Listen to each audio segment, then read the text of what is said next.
Broadcasting from the business capital of the world, this is the Podcast Business News Network. Welcome back, everybody. She is someone who coaches your life forward, does hypnotherapy to help you move your life forward, and also helps you deal with change. And that's what we're going to talk about today, navigating change in your life. None of us love change. It's great to just stay doing what you're doing. We're kind of wired that way. But sometimes life deals you changes and you have to adapt. You have to react to it. How do we do that? Well, let's find out. She is back with us, Sabrina Perez, on the program. Welcome, Sabrina. How you doing? Oh, well, thank you, Steve. It's good to be here. Thanks for having me. Good to have you back. Yeah, change is I've embraced it more in the last couple of years than ever, partly because I had to. But before that, anything that would change, it'd be like, oh, what's going on? Why? Yeah, no. What do we got to do here? Mhm. You have to be prepared for change, I think, sometimes, right? Yeah, definitely. To be prepared for it is not always what we're so capable of, right? I Yeah. mean, first of all, one of the rules of our mind is our mind loves familiar, right? Because familiar is safe. Unfamiliar is not safe to us. And so even the smallest changes in our world can create a lot of anxiety, fear, uncertainty, or resistance to the change, right? Mm. So if we can embrace change with making it familiar, if it's a change that you say it's a change you want in your life, something, a habit you're trying to change, even it's unfamiliar to you, and our mind will resist it, which creates a lot of frustration in us because it's like, man, I want to be doing this. I'm not doing it. What's going on? But just keeping in your mind thought, no, I'm choosing to make this familiar. And so there's every one step each, day in that direction, and keeping in your mind that this is a choice to make this a familiar part of my life. And that's, it referring to change that we want, that we're trying to make in our life. And there's change that happens that comes out of nowhere, right? Hard things that come along in our life that create change very quickly. And, how to navigate those changes and those things is a whole nother level when it's traumatic, hard change.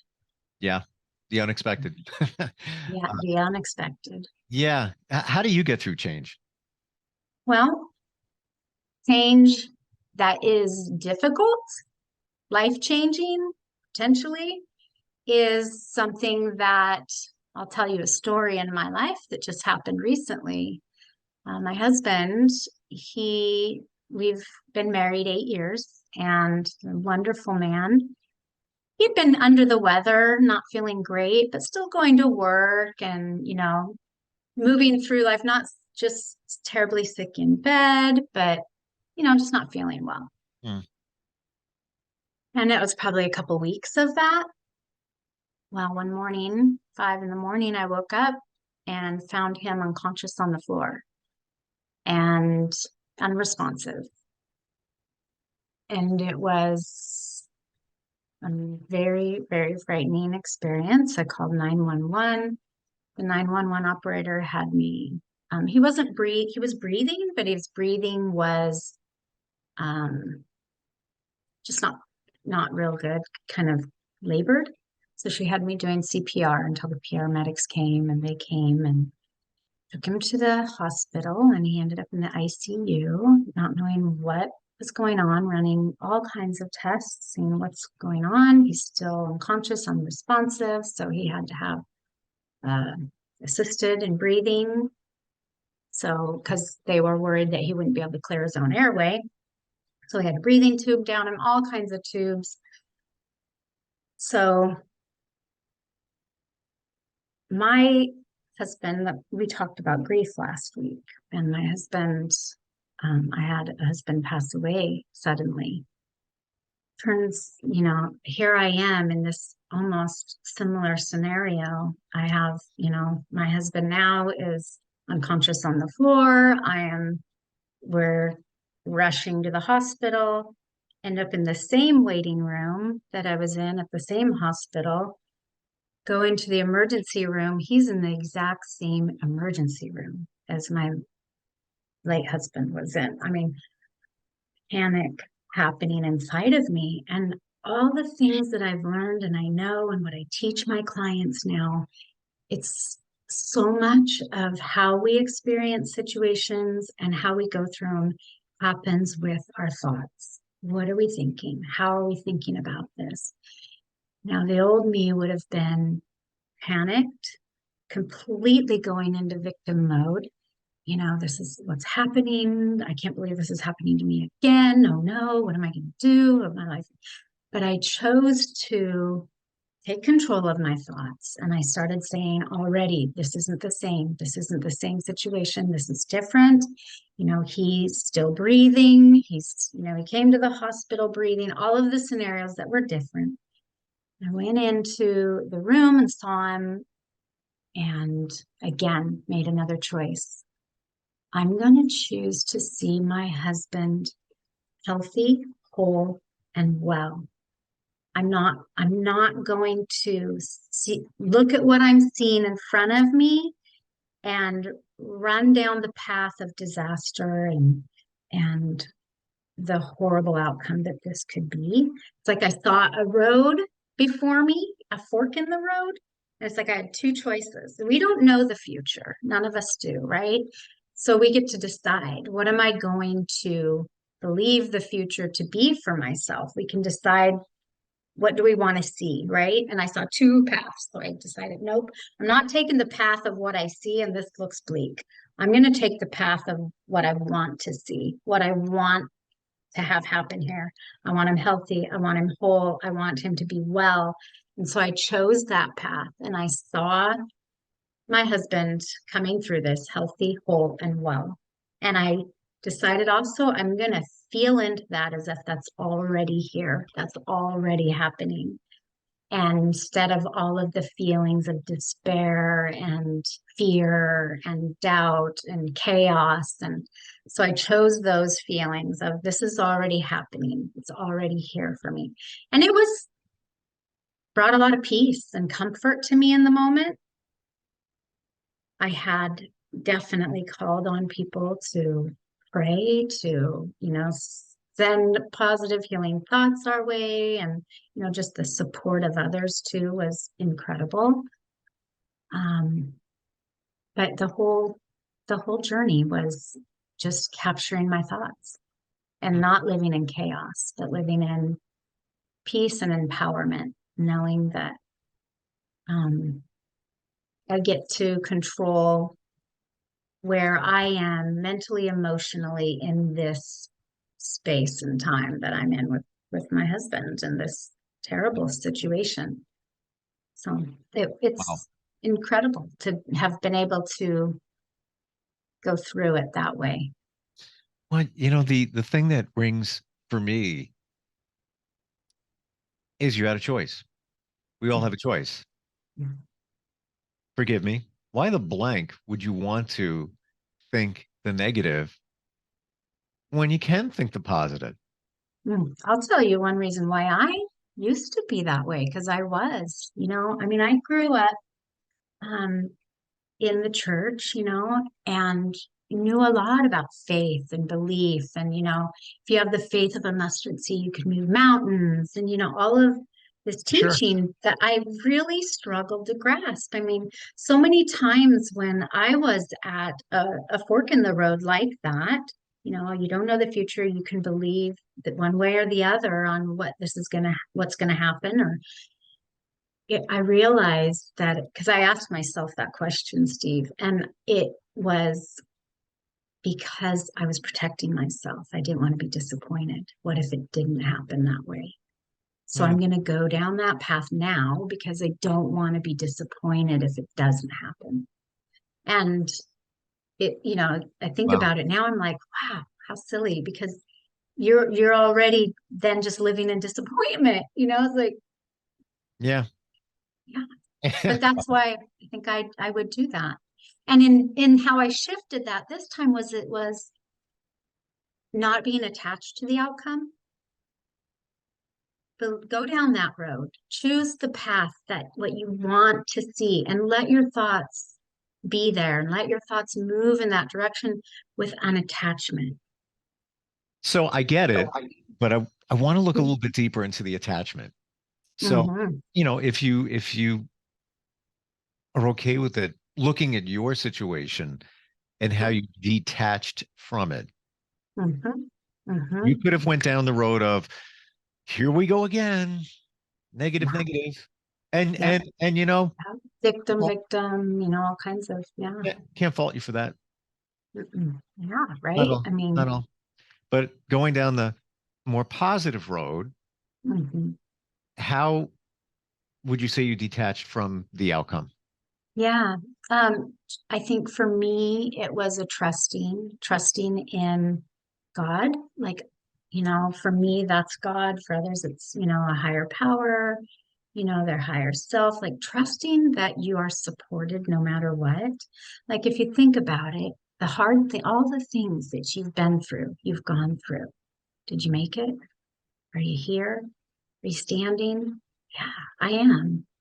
And so you were supported. You were held through that, even though it might have been really rough and rocky and hard. But just knowing, like having that trust and knowing that no matter what, I'm going to be okay. That's what I kept telling myself. I'm going to be okay. I also had to keep reminding myself I wasn't being chased by a bear. The fight or flight, you know what I mean? Like Yeah. that fight or flight mode that we have that sets off. It's like it's primitive, right? It's so I just would remind myself when I needed to calm myself down in the situation, say, okay, you're not being chased by a bear right now. You're What in you're those okay. situations, so what happens when you're being chased by a bear? You start running.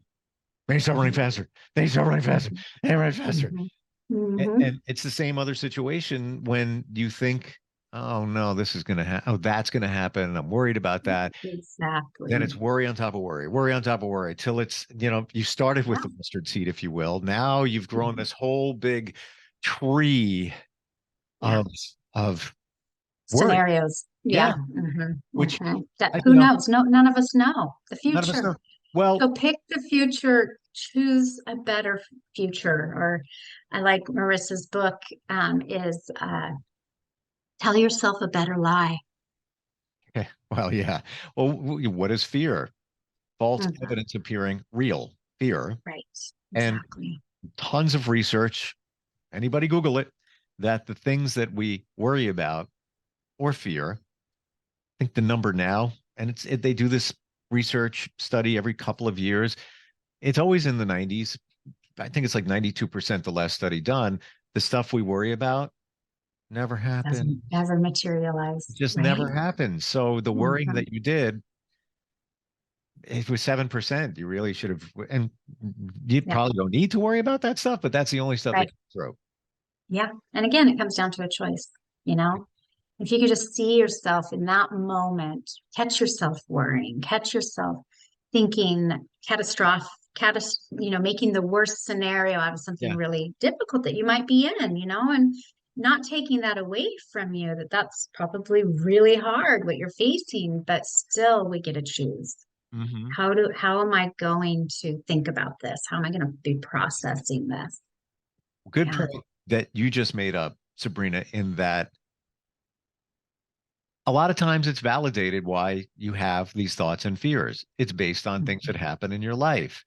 Mhm. You're wired that way, so Yeah. you're going to go back to whatever you're comfortable with, be it Yep. good or bad. Typically, Mhm. you go back to the fear-based stuff because we're fight or flight. Yeah. We're programmed to run from the bear. Right.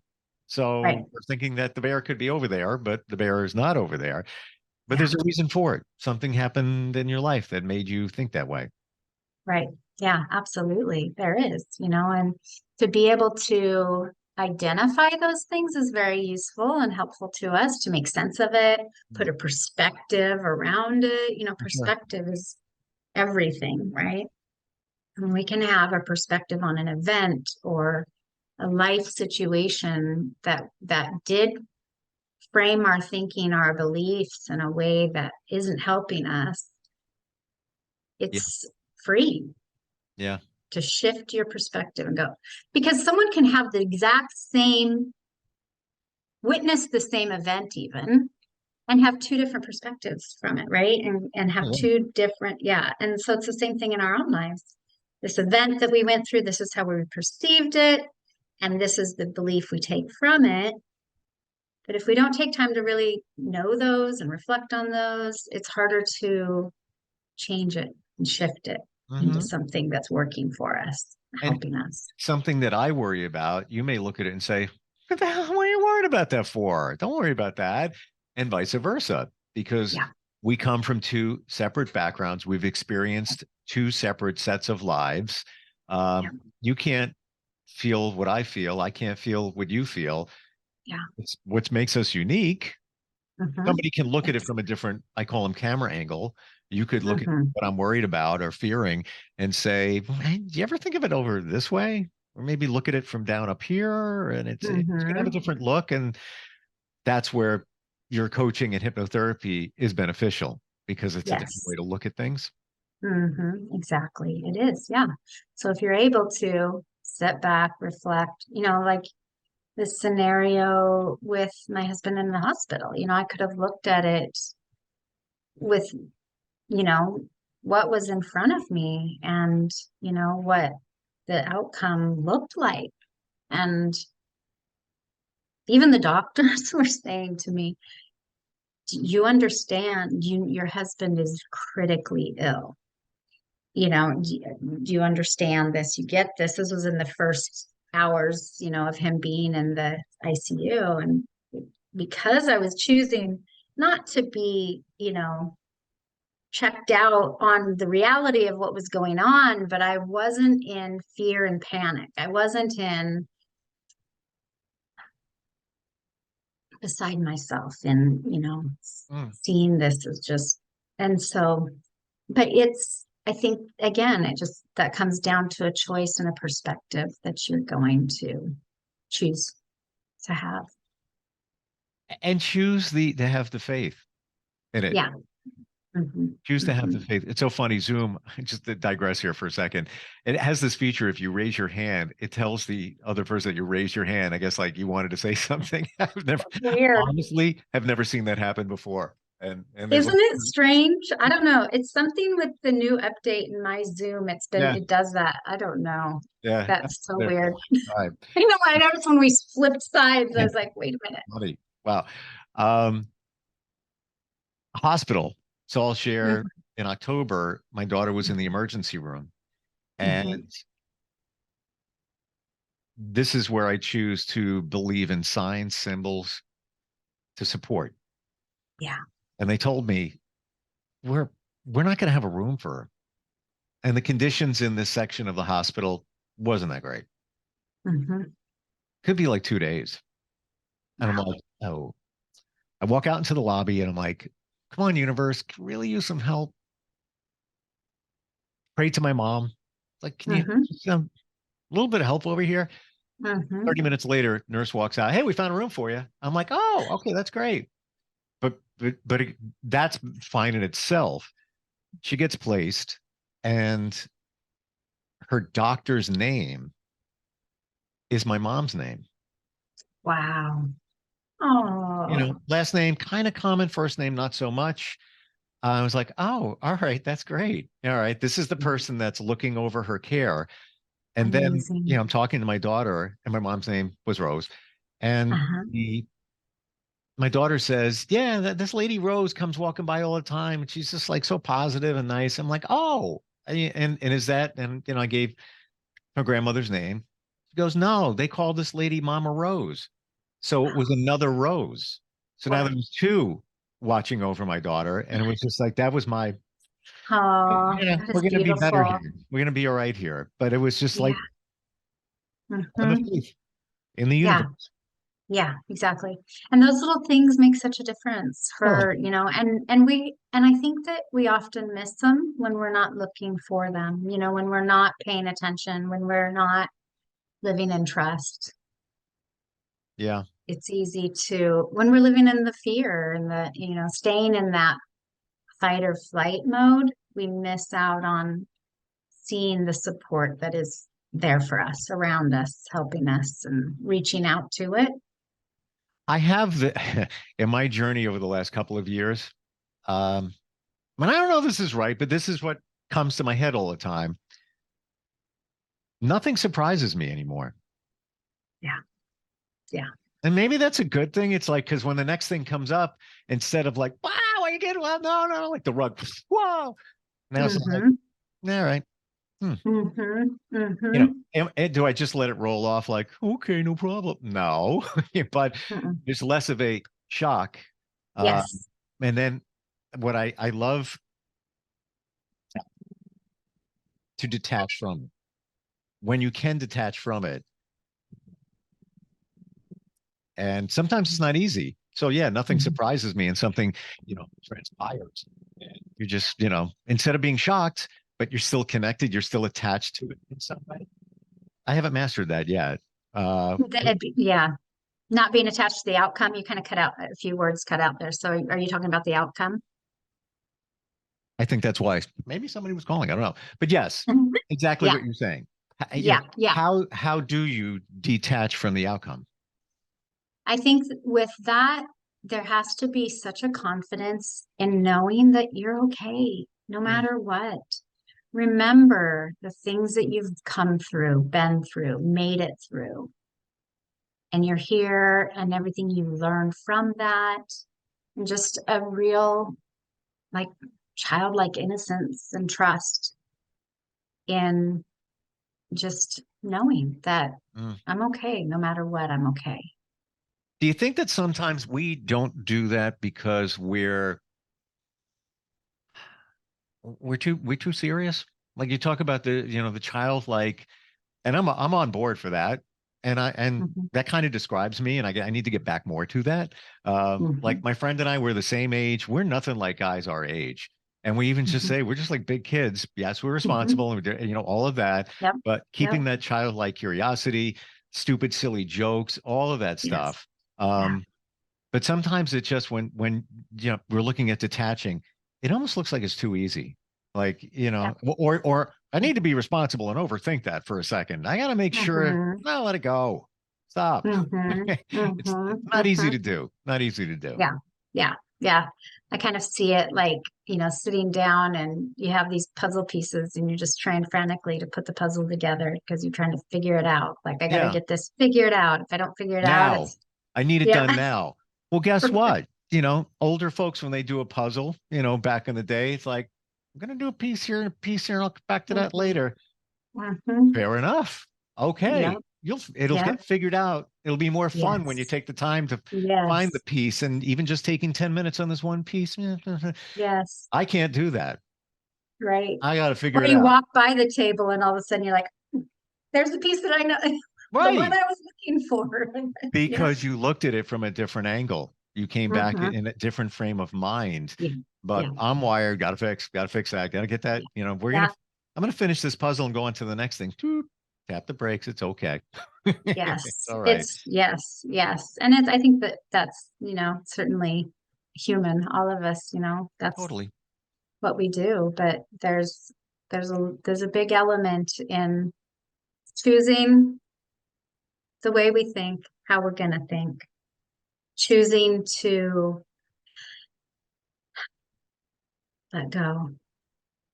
Letting go is one of the hardest things for us to be able to do. But when we can let go, so much more comes in for us. Yeah. It's interesting. Got a second here, but when you get in the mode of letting go, sometimes you're there, but I don't know if you found yourself there where let go, and then all of a sudden, Oh yeah. like that, where you just can't let Yes. go, whatever it might be, and then you come down Yeah. again, and Yeah. I don't know if it's even possible to kind of be more like here in terms of the letting go. Yeah. I don't know.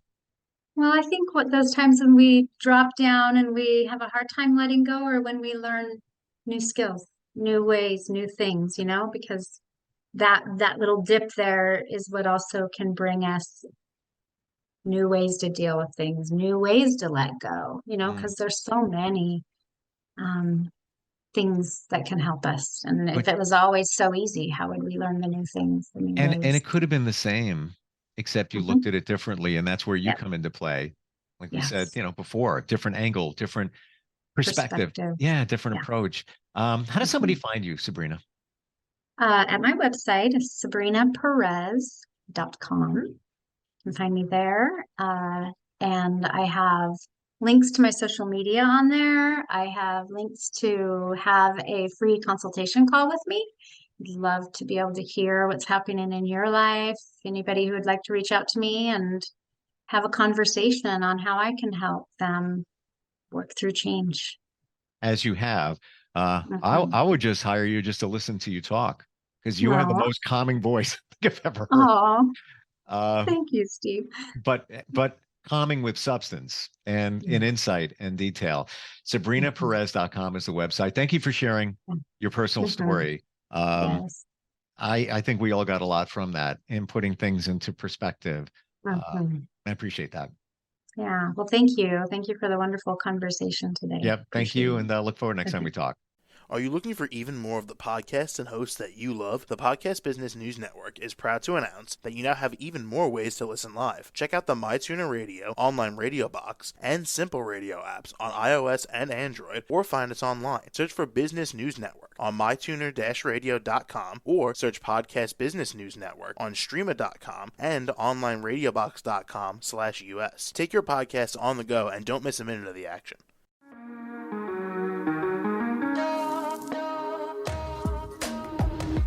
Broadcasting from the business capital of the world, this is the Podcast Business News Network. For nearly 2,000 severely injured veterans, everyday life has become filled with barriers.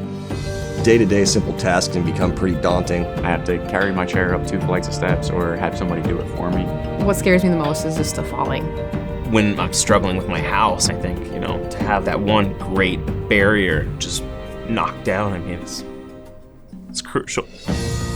Home for Our Troops is a wonderful nonprofit that builds a mortgage-free, fully adaptive, handicap-accessible house. And there's no catch. It'll be our very first home that we've ever owned. This is a game changer. This is where your life begins again.